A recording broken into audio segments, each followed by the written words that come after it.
Hey everybody, this is Deacon Keith here. And today's Holy Thursday, and I got some very exciting news for you. It's about 11 o'clock right now Eastern Time, maybe 11:30 if you open this up as soon as I post it.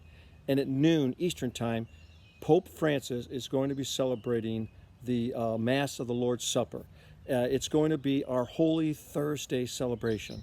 So I'm planning on watching this, and I hope you do too. Now, if you get this video and you say, oh, doggone, it's already past noon, don't worry. You can go onto the Vatican website or onto YouTube and you can watch it again. I plan on doing this, and also then at 7 o'clock joining my local parish in their celebrations, because it's such an exciting, wonderful day. Well, what's a big deal about Holy Thursday, you want to ask me? You know, why are you so excited about it? Well, first of all, Holy Thursday, we begin this whole Easter Triduum, this 3-day event. To find out what the Triduum is, I'm going to post another video on my YouTube site, and you can reference that. Go to Deacon Keith Kaloje and you'll find it there. But this is the first day of our 3-day event that spans from Thursday into Sunday. And this is the day that we have 3 very exciting theological things that we establish within our faith. First of all, let's go to the Gospel. In the Gospel from John, Jesus is gathering his disciples at the Last Supper. And he takes off his outer garments and he wraps a robe around himself. He takes a towel and a basin, and he has the towel, wrap around himself, and he washes the feet of his disciples. Now, at the time of Jesus, you have to understand the roads and the paths were very narrow, and they were dusty, and there was also they shared the paths with animals. Do I need to say anything else? So whenever somebody came to visit you, before they entered the house, out of respect to that person, you would have your servant or your slave wash that person's feet. It was something only the lowest status people did. But Jesus goes to his disciples and he washes their feet. And he does this because he wants to establish for us a very key part of our religion. That we Christians and we Catholic Christians are not members of some fluffy, just happy-go-lucky all the time religion. Yes, it is. It's a religion of great joy, but it's also one of ministry. It's one of doing the work of a missionary, if you will.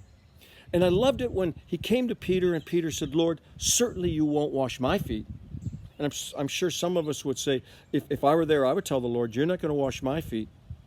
But Jesus says, and he's saying it to us, if I don't wash your feet and you don't wash other people's feet, you will not participate in the ministry with me.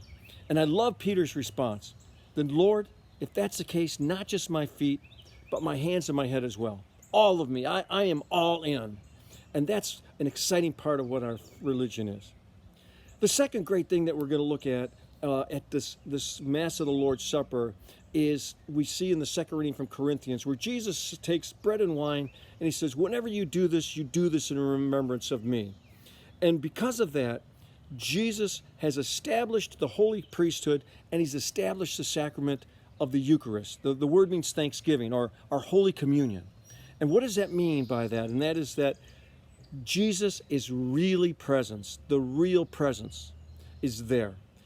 When we gather, when the priest extends his hands, the bread and wine become the body, blood, soul, and divinity of Jesus. Now, in that same video that you look for, I'll also explain to you about real presence, or what Thomas Aquinas called transubstantiation. So I'll have that posted in a little while.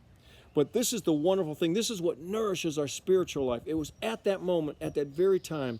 And in fact, at this Mass, this will be the last consecration of bread and wine that is going to occur until Easter Sunday. So you'll see that normally on a normal Sunday in our churches, there would be an abundance of bread that's going to be consecrated, and it's going to be put and reposed aside. Why?